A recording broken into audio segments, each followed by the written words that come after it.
Patancheru పంచాయతీపై Congress party వ్యవహారాల incharge Natarajan focus పెట్టారు. గాంధీభవన్లో పటాన్చెరు పాత కొత్త నేతల పంచాయతీపై ఆమె ఆరా తీశారు. కాటా శ్రీనివాస్ వర్సెస్ గూడెం మహిపాల్ రెడ్డి మధ్య ఏం జరుగుతుందో ఆరా తీశారు.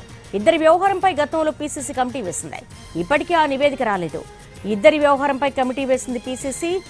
నివేదికకు సంబంధించి కూడా ఆరా తీస్తున్నట్టుగా తెలుస్తోంది. పటాన్చెరు పంచాయతీపై పార్టీ రాష్ట్ర వ్యవహారాల ఇన్ఛార్జ్ మీనాక్షి నటరాజన్ ఆ పంచాయతీకి సంబంధించిన వివరాలను సేకరిస్తున్నారు. కాటా శ్రీనివాస్ రెడ్డి వర్సెస్ గూడెం మహిపాల్ రెడ్డి మధ్య అసలు ఏం జరిగింది అన్న దానిపై ఆమె ఆరా తీస్తున్నట్టుగా తెలుస్తోంది.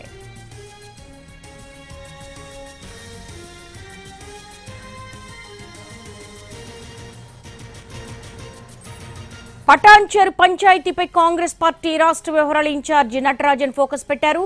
దీనికి సంబంధించి గాంధీభవన్లో పటాన్చెరు పాత కొత్త నేతల పంచాయతీపై ఆమె ఆరా తీసినట్టుగా తెలుస్తోంది. గాంధీభవన్ నుంచి మా స్పెషల్ కరెస్పాండెంట్ చారి మరిన్ని అప్డేట్స్ అందిస్తారు.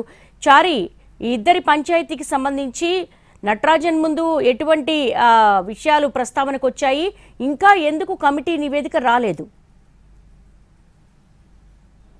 మెదక్ పార్లమెంటు నియోజకవర్గానికి సంబంధించినటువంటి సమీక్షా సమావేశం కొనసాగుతుంది. ఏఐసీసీ రాష్ట్ర వ్యవహారాల ఇన్ఛార్జిగా మీనాక్షి నటరాజన్ వచ్చిన తర్వాత అన్ని నియోజకవర్గాలకు సంబంధించినటువంటి నాయకులు, పార్టీ ఇన్ఛార్జీలందరితో కూడా సమావేశాన్ని ఏర్పాటు చేస్తున్నారు. దాంట్లో భాగంగానే ఇవాళ మెదక్ పార్లమెంటు పరిధిలో ఉన్నటువంటి నియోజకవర్గ ఇన్ఛార్జీలు, డీసీసీ అధ్యక్షులు, గతంలో ఎన్నికల్లో పోటీ చేసినటువంటి నియోజకవర్గ ఇన్ఛార్జీలందరితో కూడా సమావేశం కొనసాగుతుంది. ఈ సమావేశంలో ప్రధానంగా పార్లమెంటు నియోజకవర్గంలో ఉన్నటువంటి అన్ని నియోజకవర్గాల్లోకెల్లా పటాన్చెరు నియోజకవర్గం కొంత వివాదం కొనసాగుతుంది. పాత కొత్త నాయకుల మధ్య కొంత సయోధ్య కుదరకపోవడం, అలాగే కాంగ్రెస్ పార్టీలో చేరినటువంటి గూడెం మహిపాల్ రెడ్డి ఏకపక్షంగా వ్యవహరిస్తున్నారు. గతంలో ఏ పార్టీ నుంచి అయితే వచ్చారో ఆ పార్టీకి సంబంధించి బీఆర్ఎస్ పార్టీకి సంబంధించినటువంటి క్యాడరు నాయకులనే వెంట తీసుకొని వెళ్ళడం, అలాగే కాంగ్రెస్ పార్టీకి సంబంధించినటువంటి నాయకులందరినీ కూడా అవాయిడ్ చేస్తున్నారనేటువంటి దానికి సంబంధించి ఇప్పటికే పార్టీలో తీవ్రమైనటువంటి చర్చ, అది ధర్నా వరకు కూడా వచ్చింది.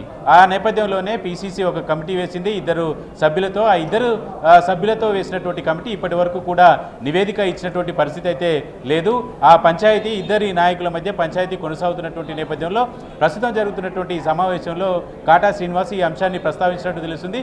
పాత కొత్త నాయకుల మధ్య సమన్వయం లేకపోవడం వల్ల నియోజకవర్గంలో పార్టీకే నష్టం జరిగేటువంటి అవకాశం ఉంది. కాబట్టి వీటిని ఇమ్మీడియట్గా సెట్ చేయాలనేటువంటి ఆలోచనతో కాంగ్రెస్ పార్టీ ఉంది. దీంట్లో భాగంగానే కమిటీ వేశారు. ఈ కమిటీ అటు మహిపాల్ రెడ్డి, ఇటు కాటా శ్రీనివాస్ ఇద్దరితో కూడా చర్చలు జరిపింది. కానీ పార్టీ జిల్లాలో ఉన్నటువంటి మంత్రి దామోదర్ రాజనరసింహ కావచ్చు, సీనియర్ నాయకుడు జగ్గారెడ్డి కావచ్చు, ఇలాంటి వాళ్ళని కూడా కలుస్తామని కమిటీ ప్రకటించింది. కానీ ఇప్పటివరకు వారితో భేటీ అయినట్టుగానే ఆ భేటీ సందర్భంగా వచ్చిన భేటీ తర్వాత నివేదిక ఇస్తామని చెప్పిందే ఆ భేటీ లేదు. ఇప్పటివరకు నివేదిక కూడా ఇవ్వలేదు. ఈ నేపథ్యంలోనే పటాన్చెరులో ఈ పార్టీకి సంబంధించినటువంటి సమన్వయలేమి కావచ్చు, పాత కొత్త నాయకులకు సంబంధించినటువంటి పంచాయతీ మీద ఈ సమావేశంలో చర్చించినట్టు తెలుస్తుంది.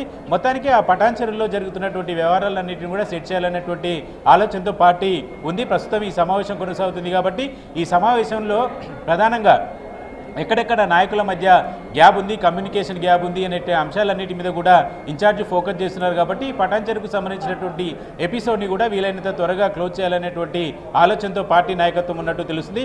మహిపాల్ రెడ్డి వ్యవహారం కూడా పార్టీకి కొంత ఇబ్బందిగా మారుతున్నటువంటి పరిస్థితిని చూసాం. గతంలో ఎమ్మెల్సీ ఎన్నికలకు సంబంధించినటువంటి తన సొంత అనుచరుడిగా ఉండేటువంటి వాళ్ళతో నామినేషన్ వేయించడం, అంతకు ముందు జరిగినటువంటి వ్యవహారాలు, సీఎం ఫోటో కూడా ఎమ్మెల్యే క్యాంప్ కార్యాలయంలో పెట్టకపోవడం, ఇలాంటి అంశాలన్నింటినీ కూడా స్థానికంగా ఉండేటువంటి కాటా శ్రీనివాస్ గౌడ్ వర్గం అంతా కూడా ప్రధానంగా ఫోకస్ చేస్తూ వచ్చింది. అయితే ఈ ఎపిసోడ్ని క్లోజ్ చేయాలనేటువంటి ఆలోచనతో పార్టీ ఉంది. దానికి ఎప్పుడు తెరదించుతుంది అనేది ఇంకా సస్పెన్స్గా ఉంది. కాబట్టి మీనాక్షి నటరాజన్ వచ్చిన తర్వాత దీని మీద ఫోకస్ చేసి ఈ నాయకులకు సంబంధించినటువంటి కమ్యూనికేషన్ గ్యాప్ లాంటి అంశాలన్నింటి మీద ఫోకస్ చేస్తారనేటువంటి ఆలోచన ఉంది. కాబట్టి ఇన్ఛార్జిగా మీనాక్షి నటరాజన్ ఈ ఎపిసోడ్ని క్లోజ్ చేసే అవకాశం ఉందనేటువంటి చర్చ కూడా నడుస్తుంది.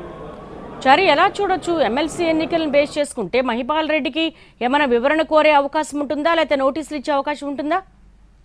ఇప్పటికీ బీఆర్ఎస్ నుంచి వచ్చినటువంటి ఎమ్మెల్యేకి సంబంధించి నోటీసులు ఇచ్చేటువంటి ఆలోచన కానీ ఇప్పటివరకు పాత కొత్త నాయకుల సమన్వయానికి సంబంధించినటువంటి వ్యవహారంలో పీసీసీ కానీ పార్టీ నాయకత్వం కానీ ఇప్పటివరకు ఎలాంటి చొరవ చూపలేదు.